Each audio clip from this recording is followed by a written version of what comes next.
안녕하세요. 오늘은 이제 지구 단위 계획부터 살펴보도록 하겠고요. 지구 단위 계획은 이제 도시군 관리 계획에서 맨 마지막 파트에 이제 위치해 있습니다.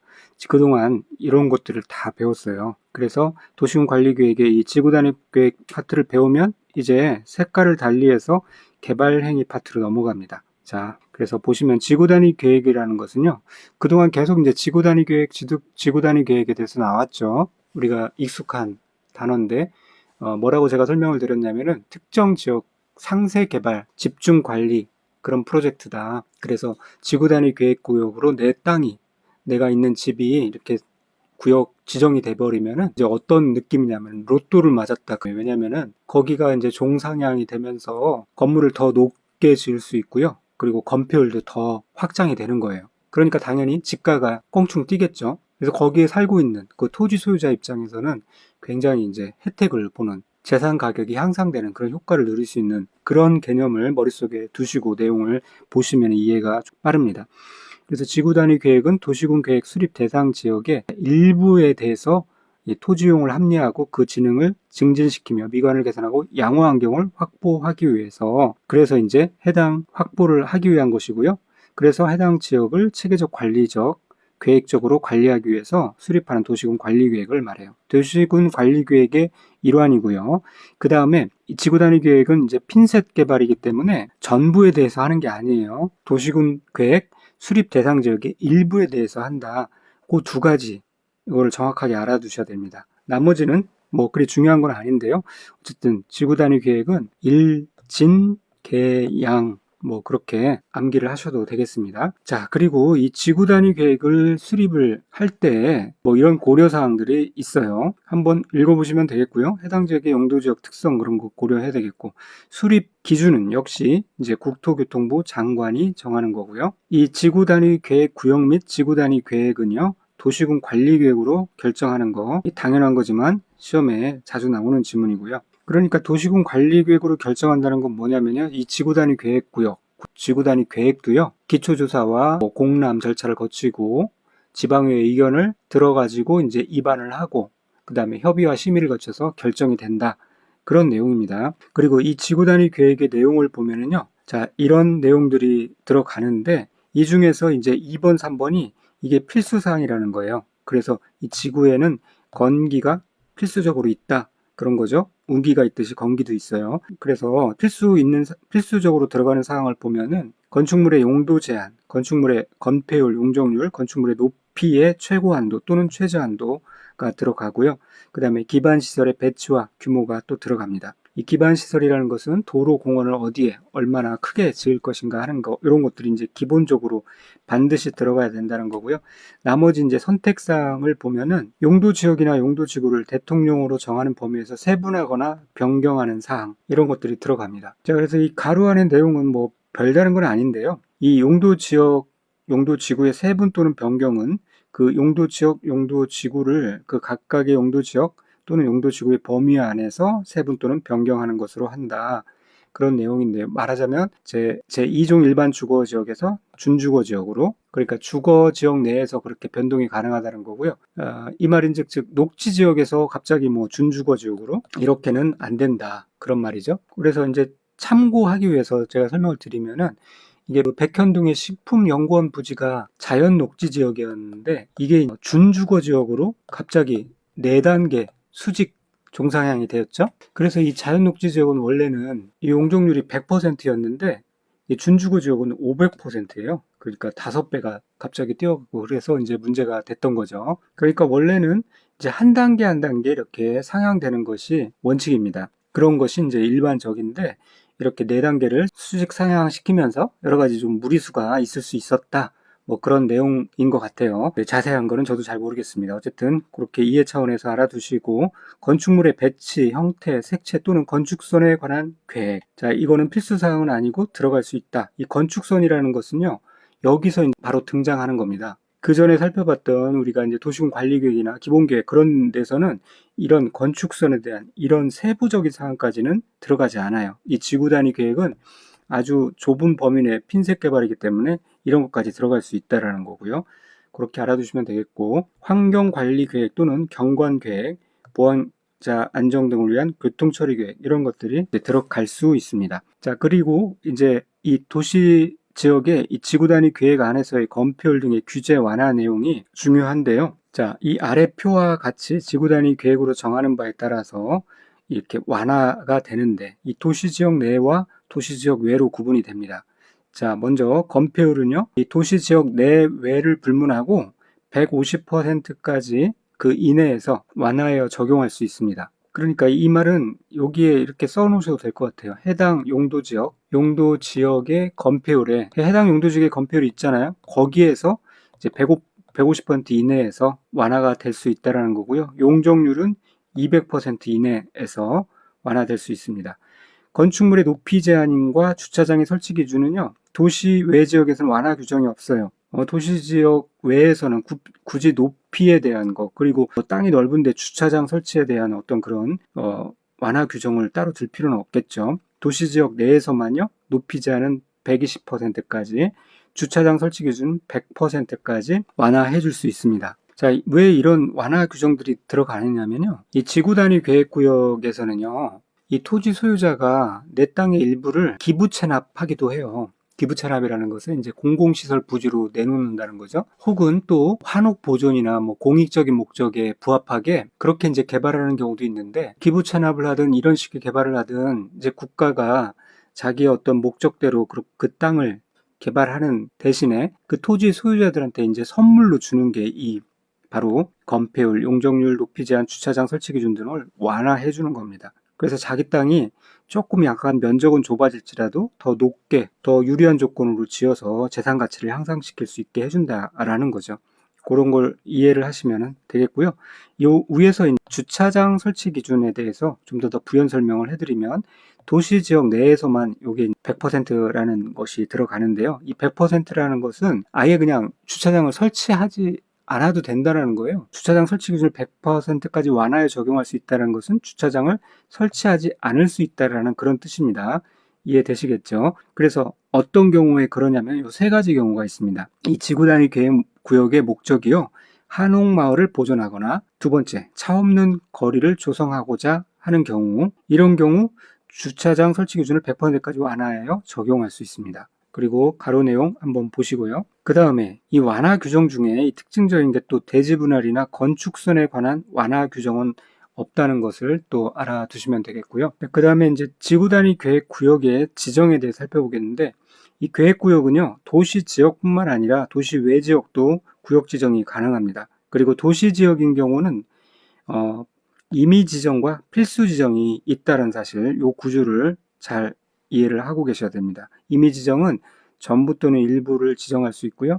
필수 지정은 이런 암기 코드가 적용되는데, 좀 이따 다시 살펴보도록 할게요. 자, 도시 지역은요, 먼저는 임의 지정할 수 있습니다. 자, 이런 곳에 대해서 임의 지정할 수 있는데, 국토교통부 장관, 시도지사, 시장 또는 군수는요, 이런 것에 해당되는 지역에 대해서 전부 또는 일부에 대해서 지구 단위 계획 구역을 지정할 수 있습니다. 자, 여기는 이제 전부 또는 일부죠. 아까 지구 단위 계획 구역, 지구 단위 계획에 대해서 우리가 이제 정의를 살펴볼 때는 도시군 계획 수립 대상 지역의 일부에 대해서 그 지구 단위 계획을 수립한다라고 얘기를 했는데, 이제 구역을 지정할 때는요, 이런 지역에 대해서요, 전부를 할 수도 있고요, 일부를 할 수도 있어요. 그런데 이런 지역이라는 것이 무엇이냐면은 대체로 보면 개발 가능성이 있는 지역입니다. 그런 지역에 대해서 전부 또는 일부에 대해서 지구 단위 계획을 지정할 수 있어요. 자, 그러면은 지구 단위 계획 구역을 지정할 수 있는 지역을 보면은, 자, 이런 계속 이런 용도지구, 도시개발구역, 정비구역, 대지조성사업지구 이런 거 다 뭔가 개발 여력이 있는 지역인 것을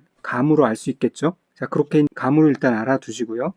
그 다음에 요 개, 도, 시, 공 이 네 가지는요, 다 개발할 수 없는 지역이에요. 개발 제한구역, 도시자연공원구역, 시가와 조정구역, 공원 이런 것은 개발과 거리가 먼 지역이에요. 그런데 그런 개발과 거리가 먼 곳이 이제 해제된다는 거예요. 그러면 이제 거기에 개발을 할 수가 있는 거죠. 그래서 이게 같이 이렇게 플러스 될 때, 그때 이제 그런 곳에 지구 단위 계획 구역을 지정할 수 있다는 거고요. 그 다음에 이 녹지 지역도 이제 개발 힘든 지역이죠.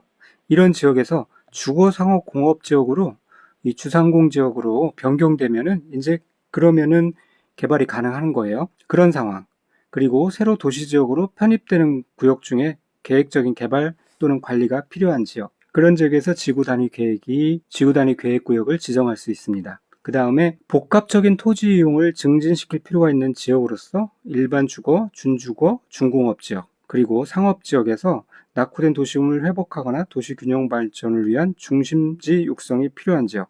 이때 이제 요거 이 3개 이상의 노선이 교차하는 대중교통 결절지로부터 1km 이내에 위치한 지역 등. 여기서 이 3.1절로 외우라고 그랬죠? 3.1절. 자, 이런 숫자 유의해서 보시면 되겠고요. 자, 요 정도만 좀 파악하시면 되겠고, 중요한 건 필수 지정입니다. 반드시 지정해야 되는 경우가 있어요. 자, 밑에 있는 이런 경우에는요, 반드시 지구 단위 계획구역으로 지정해야 됩니다.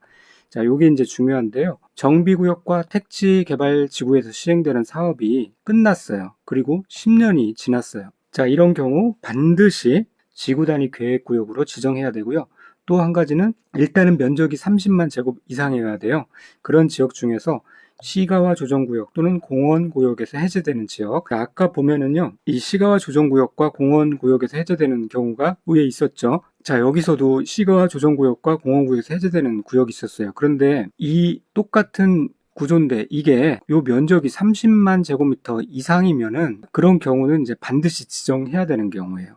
그러니까 이 지정할 수 있는 상황은 30만 제곱미터 미만이겠죠? 이 미만인 경우에는 지정할 수 있고요. 이상인 경우에는 반드시 지정해야 됩니다. 그리고 이 녹지 지역, 이 개발이 불가능한 지역에서 상공주로 변경되는 지역. 자, 이것도 아까 만약에 30만 제곱미터 미만이라고 그러면은 지정할 수 있어요. 그런데 30만 제곱미터 이상이라고 그러면은 똑같이 이 경우인데요. 지정을 반드시 해야만 되는 거죠. 그래서 요거를 이제 암기하기 위해서 이렇게 암기 코드를 정해 봤습니다. 정태기가 10살이 되어서 이 30만 원 들고요. 시공이 해제되어 가지고 녹지 지역에서 뭐 상공주 노릇을 했다. 뭐 그런 식으로라도 이 부분을 완벽히 알아두시고, 그리고 이거는 반드시 지정해야 되지만 자, 그 나머지 이런 상황들은 지정할 수 있다. 그러니까 이런 사항이라는 게 뭐냐면은 뭐 개발 가능성이 있는 지역 이런 거 다 해당된다. 웬만한 건 다 해당된다. 그렇게 생각하시면 되겠습니다. 그 다음에 또 하나 도시 외 지역이 있는데요. 도시 외 지역에서 지구 단위 계획으로 설정이 되려고 그러면요. 일단은 이제 계획 관리 지역인 경우, 그 다음에 개발 진흥 지구인 경우, 그 다음에 이 용도 지구를 폐지하고 그 행위 제한 등을 지구 단위 계획으로 대체하려는 지역.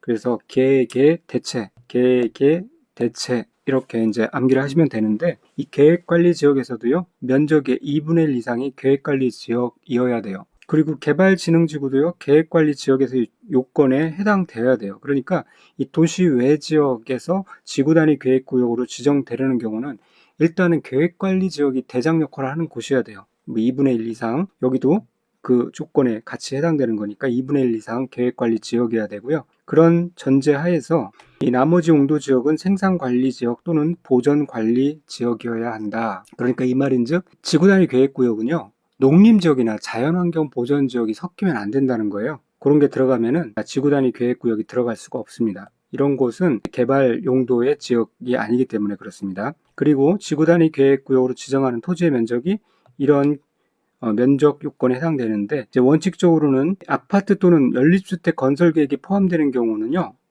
그 규모가 30만 제곱미터 이상이어야 돼요. 그런데 이 지구단위 계획구역이 자연보전권인 경우이거나 지구단위 계획구역 안에 초등학교가 위치한 경우에는 10만 제곱미터 이상이어도 된다. 그래서 여기서 초등학교, 자연보전 경우 10만 제곱미터 이상, 그래서 초자 10 이렇게 데리고 이렇게 암기를 해두시면 되겠고요. 그리고 이제 산업형인 경우, 그러니까 1, 2의 경우 위에 이 기역 1, 2가 아니라 기역 니은이에요. 기역 니은의 경우 외에는 3만 제곱미터입니다. 그 다음에 이제 개발진흥지구는요, 일단은 계획관리 지역에서 요건에 해당해야 되고요. 그 해당 개발진흥지구가 이런 다음의 지역에 위치해야 합니다. 그럴 때 이 지구단위 계획구역으로 지정을 할 수가 있어요. 그러니까 이 주거개발지구, 복합개발진흥지구, 특별개발진흥지구가 계획관리 지역에 위치할 때, 그럴 때 그 해당 지역을 지구단위 계획구역으로 지정할 수 있다라는 겁니다. 그런데 요거 외우려고 그러면은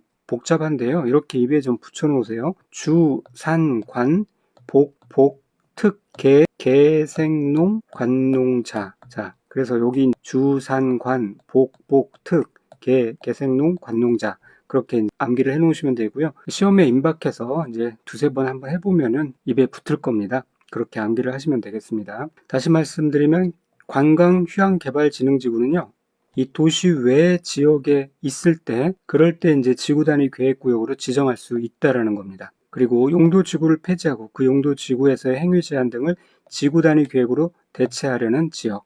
자, 그렇습니다. 그 다음에 이제 지구단위 계획구역 지정 및 지구단위 계획에 관한 도시군 관리계획의 결정의 시료 등에 대해서 살펴보도록 할게요. 지구단위 계획의 미수립에 따른 지구단위 계획의 지정의 시료에 대해서 보면은요, 지구단위 계획구역의 지정에 관한 도시군 관리계획의 결정 고시로부터 만약에 3년 이내에 그 지구단위 계획에 관한 지구단위 계획이 결정 고시되지 아니하면 그 3년이 되는 날에 다음 날에 시료가 됩니다. 시료는 그 기준이 되는 날에 다음 날이라고 그랬죠. 그리고 사업 미착수에 따른, 위에는 이제 지구단위 계획 미수립에 따른 것이고요. 수립이 됐는데 사업이 착수가 되지 않는 경우는 어떠냐? 자, 이 경우에는요, 주민이 입안 제한한 경우에만 이 실효 조건이 있습니다. 이 주민이 입안 제한한 지구단위 계획에 관한 도시군 관리계획의 결정 고시로부터 5년 이내에 허가, 인가, 승인을 받아서 사업이나 공사에 착수하지 아니하면요, 그 5년이 되는 날에 다음 날에 지구단위 계획 구역의 지정에 관한 도시군 관리계획이 결정이 효력을 잃습니다. 그래서 이 조건이 중요합니다. 주민이 입안을 제한했을 때 그렇습니다. 자, 그러니까 이게 주민이 입안 제한한 경우가 아닌 경우는 이제 행정청이 입안한 경우이잖아요. 그런 경우는 보통 장기적인 도시개발 목적인 경우가 많아요. 그래서 이제 별도 실효 규정이 없습니다. 대신에 이제 5년마다 타당성 검토 같은 걸 합니다. 그런데 이 주민이 입안을 제한한 경우는 뭐냐면은, 주민이 왜 입안을 제한하겠어요? 자기들 이익을 보려고 그런 사적인 개발 목적으로 이제 주민이 입안을 제한한단 말이죠. 그런데 막상 입안 제한해가지고 도시군 관리 계획 결정이 고시가 됐어요. 그러면 사실 이 땅값이 많이 올라가요. 그런데 그렇게 해놓고는 실제 사업을 진행하고 있지 않으면 그거 언제까지 용인해야 되느냐 말이죠. 그래서 그 시한을 5년으로 두고 있는 겁니다. 5년 내에는 하라. 그렇지 않으면 실효시키겠다. 그런 겁니다. 그래서 이 주민이 입안을 제한한 경우만 이 5년이라는 실효 규정이 들어가는 거 알아두시면 됩니다. 자, 그래서 요거를 다시 정리해 보면 이렇습니다. 여기다 한번 정리를 해볼게요. 쭉 타임라인이 진행되는데요. 이 지구 단위 구역이 지정이 고시됐어요. 지정 고시가 됐어요. 그러면 3년 내에 지구 단위 계획이 결정 고시돼야 된다는 거죠. 구역이 이렇게 지정됐으면은 그 다음 단계로 계획이 결정 고시되어야 돼요. 이게 만약에 안 되면은 그 다음 날에 실효가 된다는 거고요. 자, 이렇게 지구단위 계획이 결정이 고시가 되었으면은 주민이 입안 제한인 경우 5년 이내에 실제로 사업이 착수돼야 된다는 거예요. 공사가 시작돼야 된다는 겁니다.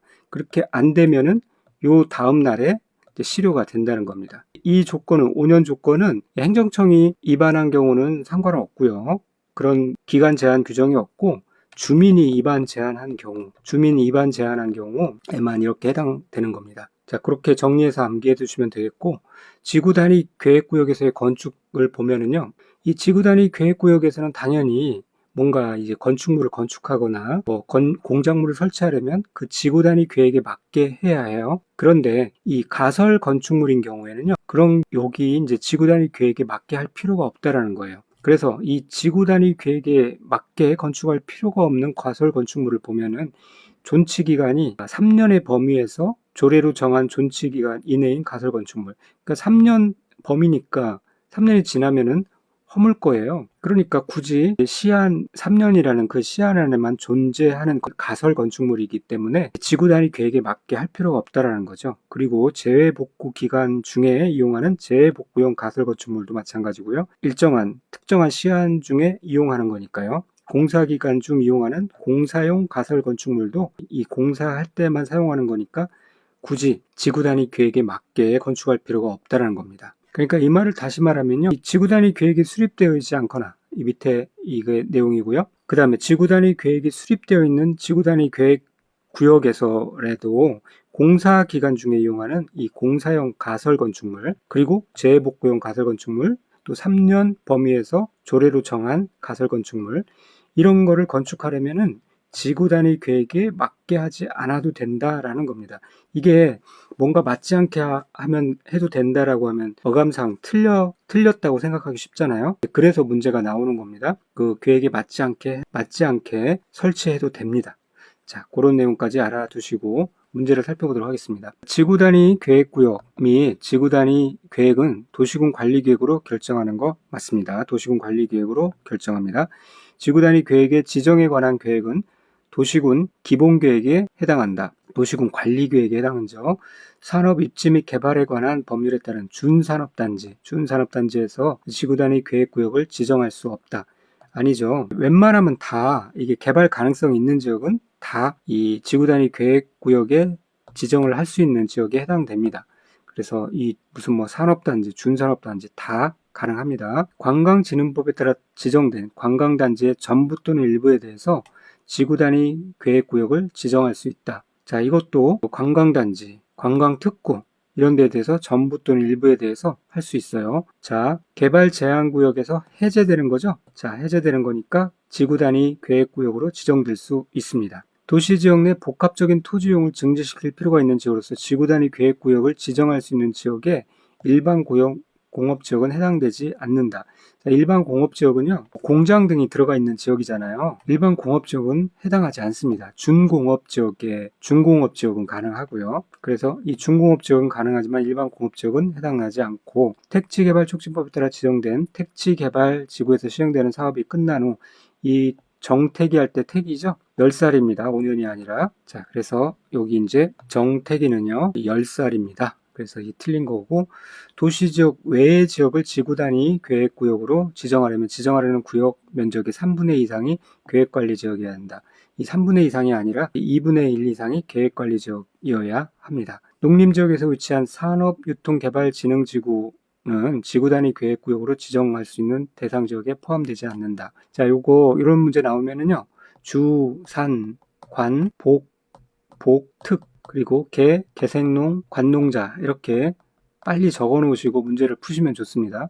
그래서 이 산업유통개발진흥지구는 이제 여기에 있죠. 그리고 농림지역, 여기 농림지역 해당됩니다. 그래서 산업유통개발진구가요, 농림지역에 위치해 있으면은 그거는 지구 단위 계획구역으로 지정할 수 있는 대상 지역이 맞습니다. 그런데 여기 포함되지 않는다라고 했으니까 틀린 답이 되겠네요. 그 다음에 도시군계획 시설에 대해서 시설 결정이 고시된 날로부터 10년이 지날 때까지 도시군계획 시설 사업이 시행되지 아니하는 경우 그 도시군계획 시설의 결정은 효력을 잃는다. 아, 이거 이제 전에 배웠던 도시군계획 시설 사업에 대한 내용인데 20년이었죠. 자, 10년이 틀렸습니다. 그 다음에 요거 이제 중복되는 내용이고요. 지나가서 자, 여기서부터 다시 보도록 하겠습니다. 도시군계획 시설, 도시군계획 수립 대상 지역의 일부에 대해서 토지용을 합리화하고요.